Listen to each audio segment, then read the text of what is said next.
Olá, meus alunos de Geografia do sexto ano A. Nós vamos dar início, quer dizer, continuação, a mais uma aula referente a espaço geográfico e paisagem. E a professora Jéssica Almeida, e eu preciso que vocês peguem o livro de vocês na página 227 e o caderno de Geografia para a gente corrigir a atividade anterior. Mas antes de fazer a atividade, vamos fazer uma pesquisa, um trabalho valendo nota, certo? Que trabalho é esse? O título do nosso trabalho vai ser Palmares no espaço geográfico. Então, lá em cima do teu caderno, você vai escrever isso aqui: Palmares no espaço geográfico. Pode ser de lápis, pode ser de caneta, certo? E nós vamos desenhar as escalas dentro de que Palmares se encontra. Por exemplo, na escala nacional, Palmares pertence ao planeta Terra. Na escala continental, Palmares está dentro da América. Na escala nacional, ela está dentro do Brasil. Na escala regional, Palmares está no Nordeste. Na escala estadual, Palmares está em Pernambuco. Então, eu vou querer que você desenhe para mim essas escalas. Ah, professora, eu não sei desenhar. Você pode decalcar. O que é isso? Botar a imagem embaixo, a folha do caderno em cima e fazer o desenho por ela. Você pode utilizar o teu próprio livro de geografia. Aqui eu coloquei só algumas páginas, mas tem muito mais. A página 16, página 29, 30, 33, 46, página 51, 52, 54, 59, até a 222, 223. Vão ter imagens que você pode decalcar de cada uma dessas imagens, dessas escalas. Então, você vai desenhar e botar isso aqui embaixo delas. Escala nacional, planeta Terra. Escala continental, América. E aqui você vai fazer o desenho e escrever a escala que está representando cada uma, certo? Usem o livro de geografia que vai ajudar vocês bastante se você puder calcar alguma coisa.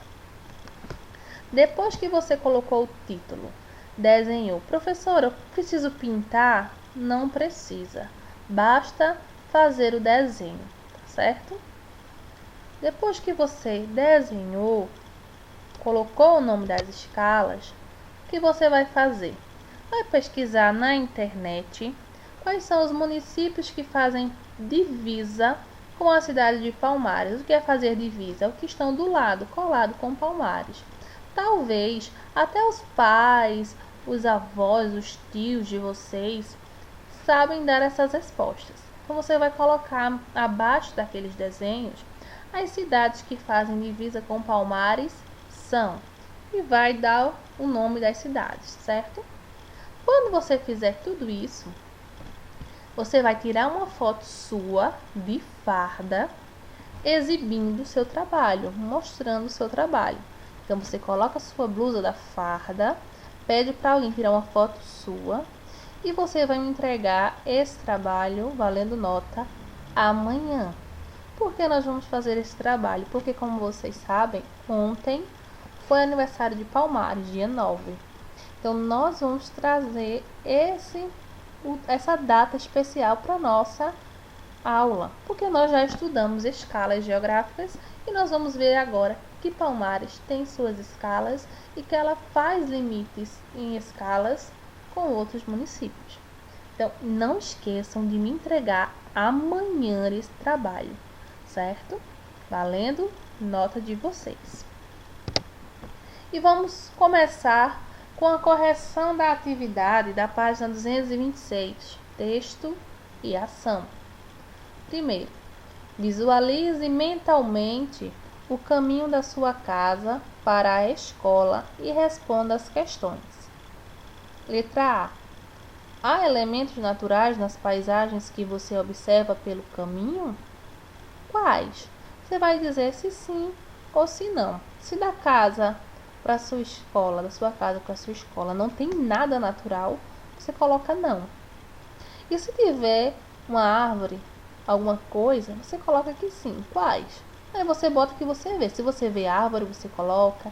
Se você passar pelo rio, se você vê flores, se você vê frutos, o sol, o vento, montanhas, morros, tudo isso que for natural, pássaros, você coloca na resposta letra A. Por isso que eu coloquei aqui pessoal, porque cada um vai colocar aquilo que vê. Na letra B, você acha que esses elementos já foram modificados pelos seres humanos? Como? Aí você colocar, se você acha que esses elementos que você citou na letra A já foram modificados, então você bota que sim, porque o homem interferiu plantando, modificando o ambiente e aquilo lá que você já sabe. Ou se não, você bota não. Os elementos que eu percebo não têm influência humana. Você vai colocar. Se você acha que é tudo natural, certo? Se está precisando de mais um tempinho para corrigir, para pegar a atividade, pausa o vídeo, depois a gente continua. Existem assuntos, problemas ou questões que são mais identificados com uma das diversas escalas geográficas. Com base nisso, responda. Letra A. Sua escola e sua moradia se identificam com qual das escalas geográficas? Qual é a escala geográfica que vai dizer qual é a tua casa? A escala local. Por quê? Porque essa é a escala que se refere ao lugar onde a pessoa vive. Letra B. As questões da fome e pobreza no mundo se identificam com qual das escalas geográficas? Se é no mundo, a escala que a gente está usando é a escala global. Por quê? Porque é a escala que se refere a toda a superfície da Terra. O combate ao desemprego no Brasil é tratado em qual escala geográfica? O Brasil é que escala nacional, porque é a escala que se refere a um país. Terceira questão. Aqui tem duplas, mas eu pedi que vocês fizessem individual porque nós estamos no meio de uma pandemia, não é isso? Expliquem por que a paisagem é um local percebido e não apenas visto pelos seres humanos. Resposta é o seguinte. Aqui eu coloquei essa imagem não para ninguém copiar, nem fazer esses bonequinhos. É mais questão de revisão, tá? A resposta mesma é essa aqui. O ser humano percebe por meio dos seus sentidos e interpreta com base em seu raciocínio, em seus conhecimentos prévios, sua bagagem natural. Então a gente vai perceber a nossa paisagem com o olfato, com o tato, com a audição, com o paladar e com a visão. Não é só a visão, né? Então, se eu estou sentindo um mau cheiro, se eu estou sentindo que aquele lugar é muito quente ou muito frio, se eu escuto pássaros, se eu escuto o vento, se eu vejo uma árvore, se eu provo uma fruta, então tudo aquilo ali vai dizer se minha paisagem é percebida por mim. Agora sim, abram o livro de vocês na página 227, vamos acompanhar aqui comigo.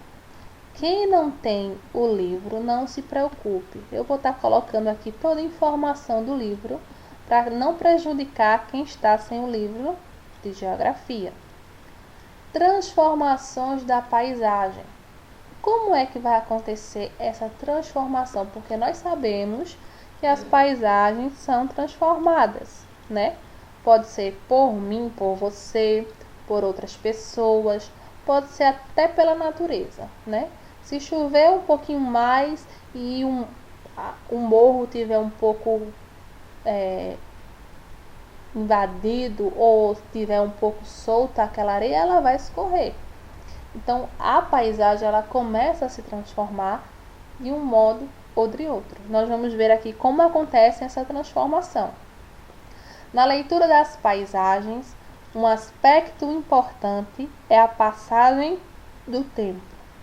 É possível comparar as paisagens atuais com os do passado, de diversas épocas, por meio de documentos antigos, como fotografias, ilustrações e também textos.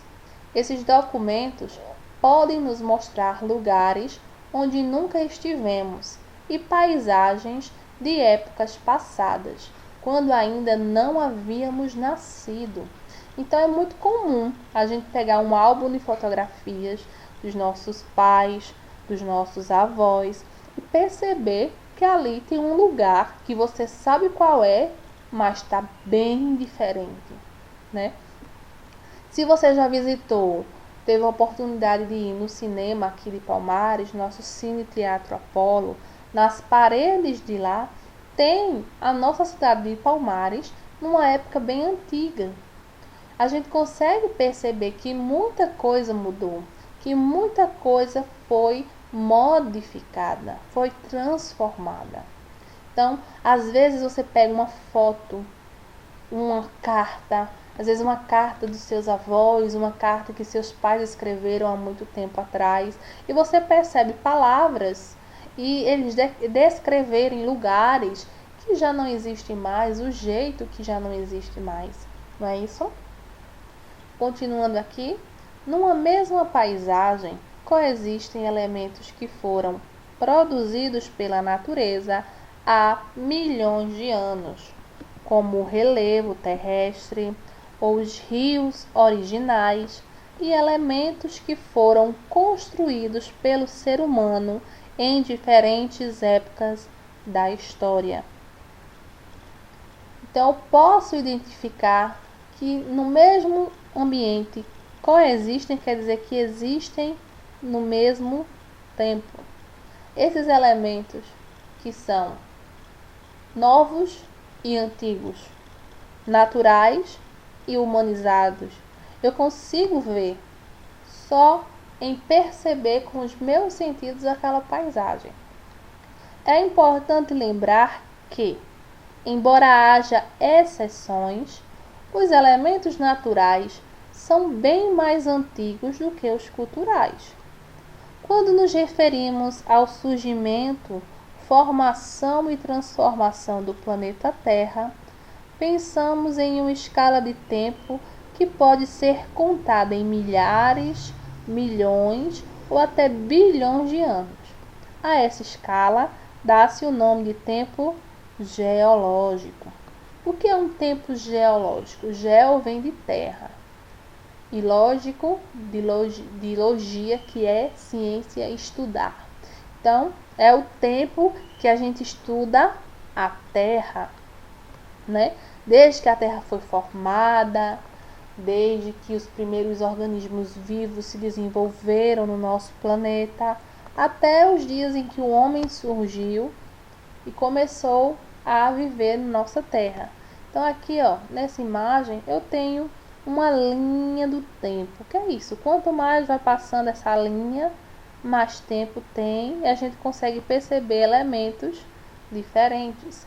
Então aqui, ó, formação da Terra, depois ela vai passando para as rochas mais antigas, elementos unicelulares, né, mais simples, os organismos aquáticos, as rochas diferentes das primeiras, que são sedimentares, vieram os peixes, depois as plantas terrestres, os anfíbios, os répteis, os insetos, depois vieram os mamíferos, plantas maiores, os dinossauros, né?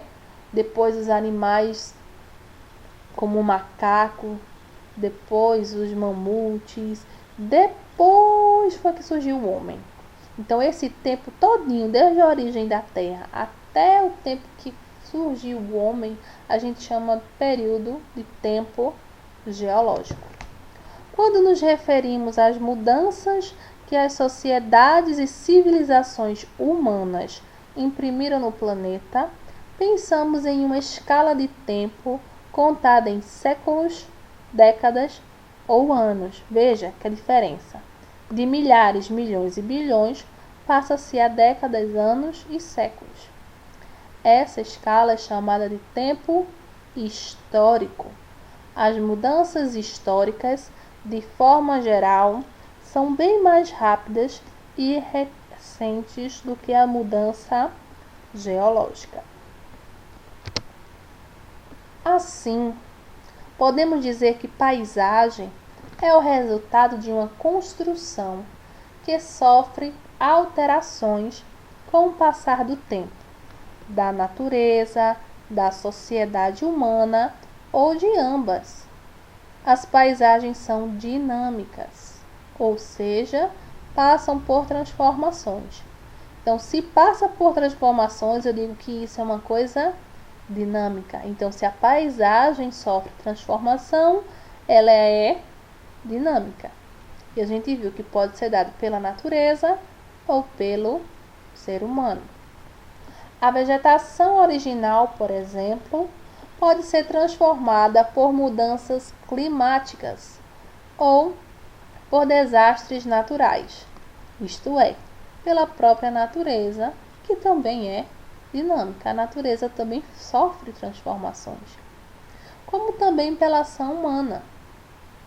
Antigas construções, residências comerciais e antigas fábricas são substituídas por outras mais modernas.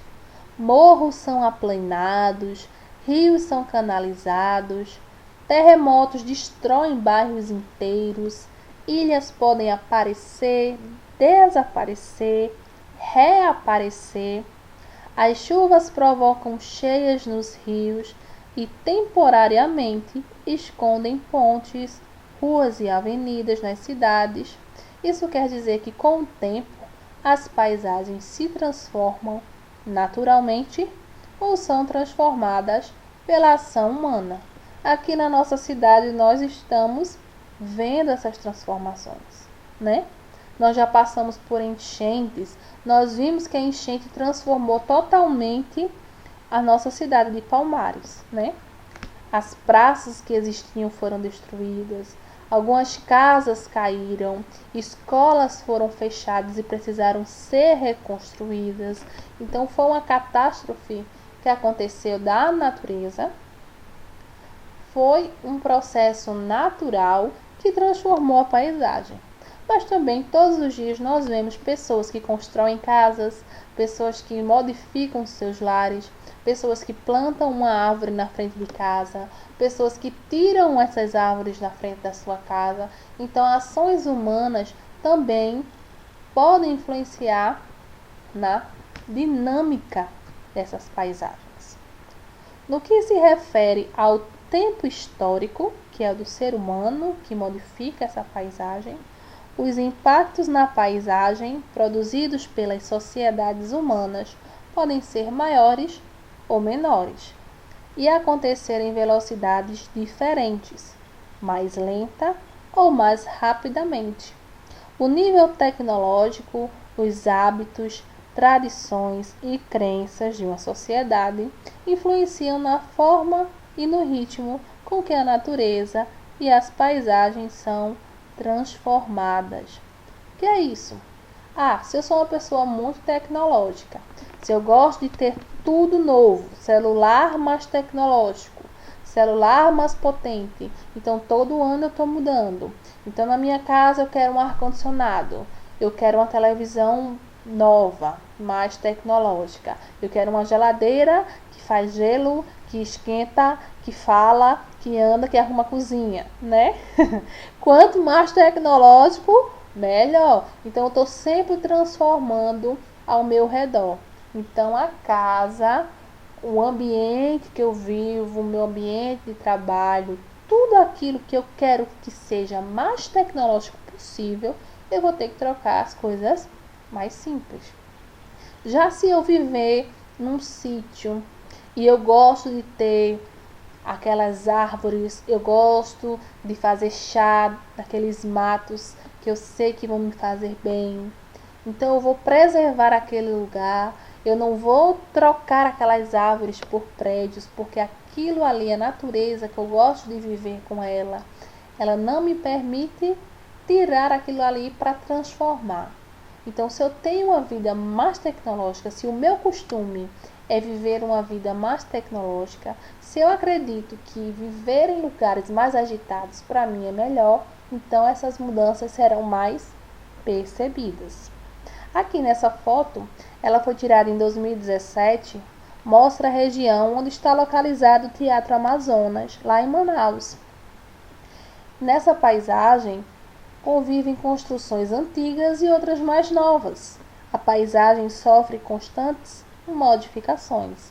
Esse prédio do teatro e esse aqui atrás você pode perceber que é uma arquitetura bem mais antiga do que os prédios ao redor.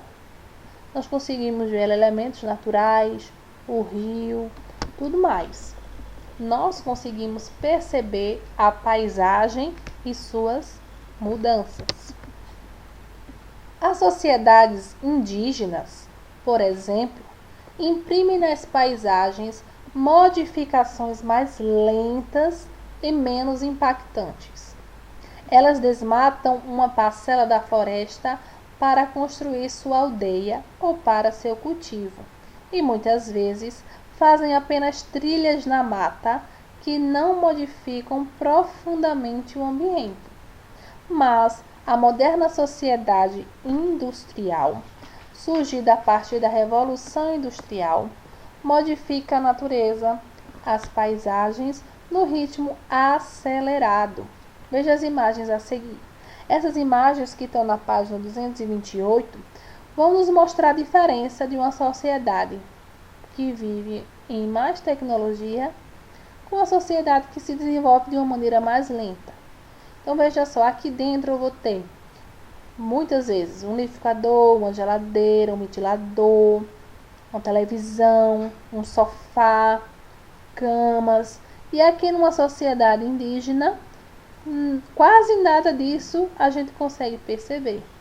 Aqui as casas são bem parecidas, mas com o tempo o pessoal vai adquirindo uma coisa nova, vai modificando, construindo alguma coisa diferente, vai pintando, vai se diferenciando. E aos poucos essa sociedade aqui vai modificando. E os indígenas não. Eles sempre vão ter esse tipo de moradia, que desde que invadiram o Brasil, que perceberam os indígenas, que eles vivem desse modo. Então é muito lenta a modificação de uma sociedade indígena. Vamos lá.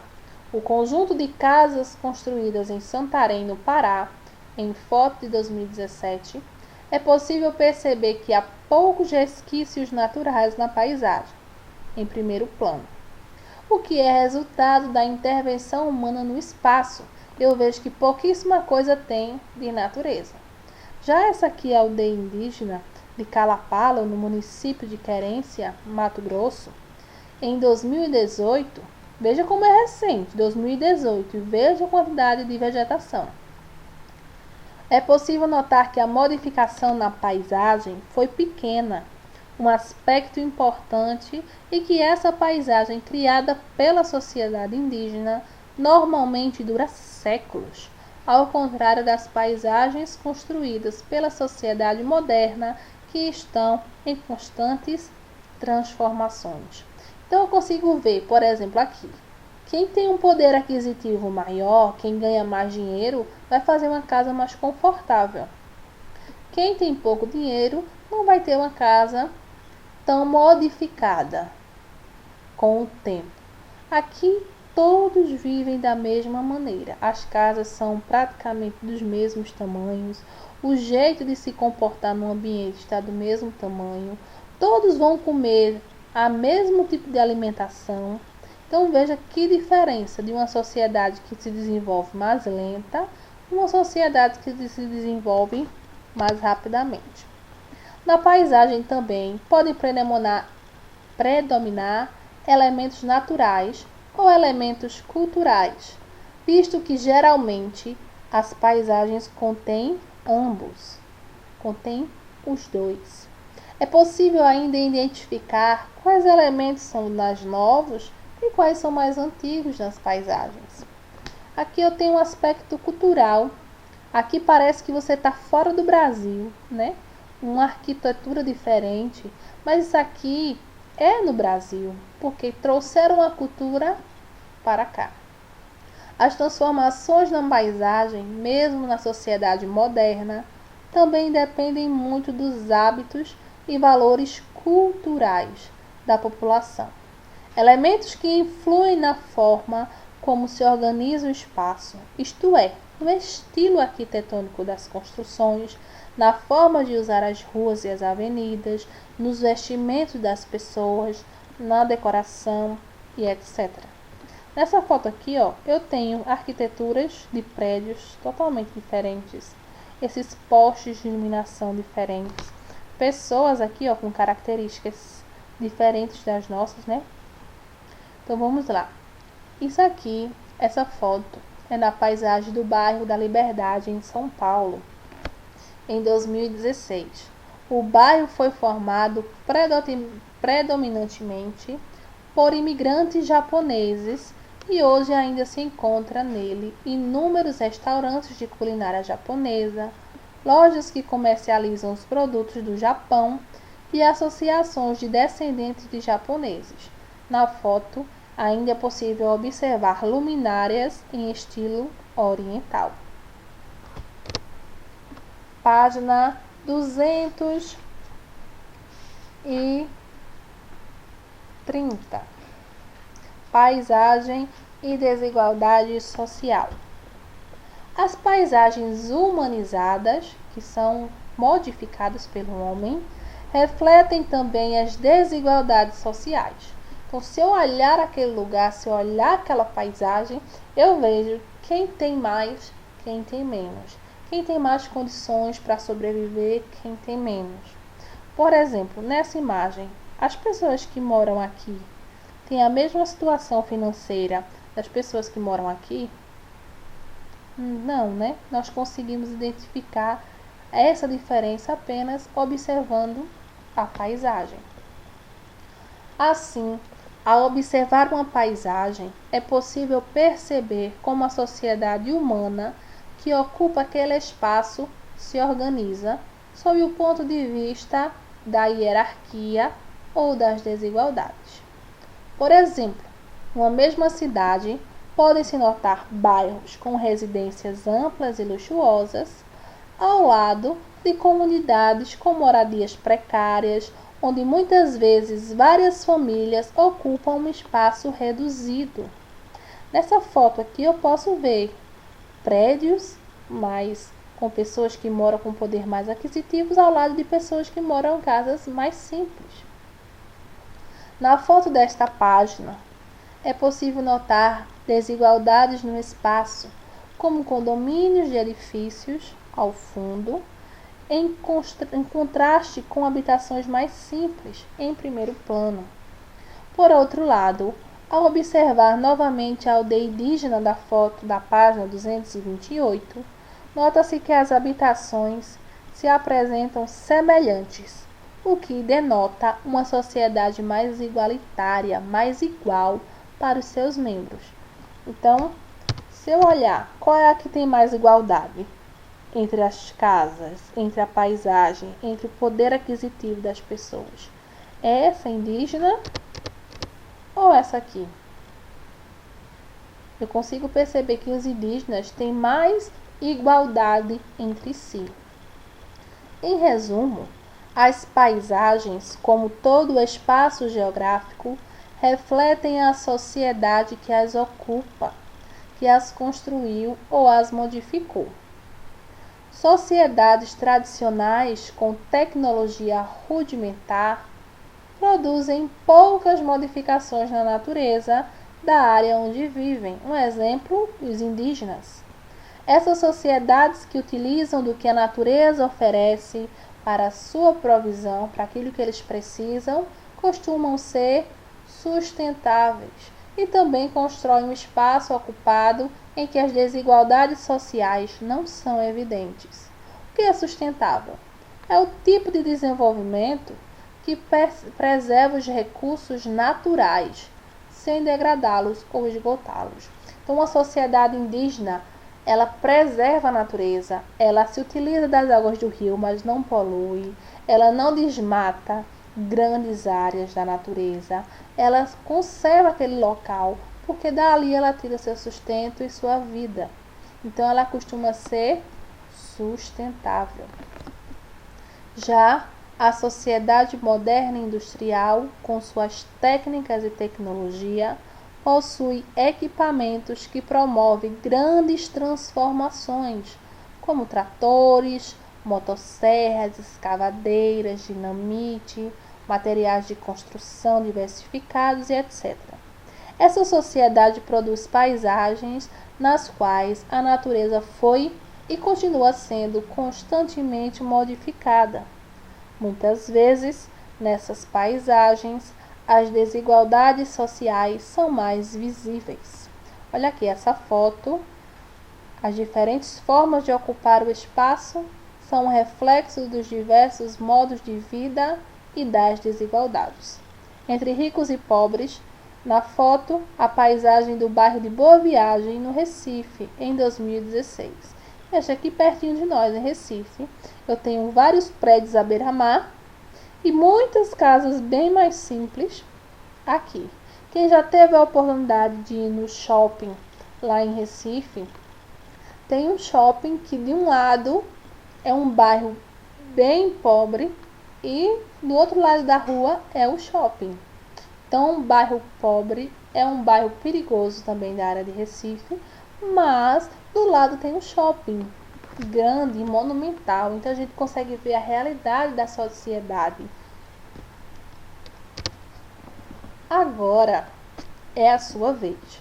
Se você está com um livro de geografia, você vai responder as questões da página 232, que são essas aqui.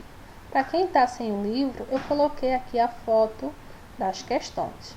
Então você vai pausando o vídeo, copiando as questões quem está sem o livro. Quem está com o livro precisa escrever somente as respostas, certo? Então tá o primeiro, o segundo, o terceiro e o quarto. Pausem o vídeo, respondam no caderno, depois tira foto e manda para mim, tá certo? Qualquer dúvida também vão lá no meu privado. A quinta questão e a sexta. Eu quero dar uma observação aqui. Aqui ele vai dizer que esta tabela, ela é a renda média per capita de 2017. O que é per capita? É por cabeça, por pessoa. Então, quer dizer que em 2017, cada pessoa recebia este valor aqui. Aqui vai estar a unidade de federação, que são os estados. E aqui o valor do rendimento nominal mensal domiciliar per capita da população residente em... Esse símbolo é do real. Então, aqui, ó, cada pessoa de uma casa receberia... No estado de Rondônia, R$ 957. No estado do Acre, a cada pessoa vai receber, em uma casa, mais ou menos, R$ 769. No estado do Amazonas, cada pessoa numa casa receberia mais ou menos R$ 850. E aqui se segue a tabela em cada estado. Certo? Nós precisamos entender a tabela para depois responder as atividades. Então, a tabela são coisas bastante simples. Sempre vai ter o título a que se refere e o que ela está mostrando. Não é isso? Então, aqui, letra A. Qual vai ser a unidade de federação? A unidade de federação é estado, com maior rendimentos médios. Então, ele quer saber qual é o estado que ganhava mais no ano de 2017. E quais as com menores rendimentos médios. Então, qual era que ganhava menos? Quais eram os estados? Você pode citar os 3 mais, os 3 menos depois. Qual era, em 2017, a renda per capita do estado onde você vive? Qual é o estado que nós vivemos? Então, você vai procurar aqui e ver qual era a renda de per capita de cada pessoa no ano de 2017 aqui no nosso estado. Se não deu tempo, pausa o vídeo, copia as perguntas, as respostas. Se você tem o livro, não precisa copiar a pergunta, apenas as respostas, tá? Sucesso e bons estudos para todos. Não esqueçam de me mandar o trabalho, a foto com a farda, com os desenhos. Qualquer dúvida, me perguntem. Eu quero esse trabalho para amanhã, certo? E a atividade que vocês vão responder, eu espero até segunda-feira, tá bom? Mas o trabalho eu quero amanhã. Deus abençoe vocês. Fiquem com Deus. Um bom resto de semana. Espero um trabalho, espero o exercício e fiquem bem. Se cuidem, viu? Usem máscaras, não saiam, se puderem, fiquem em casa.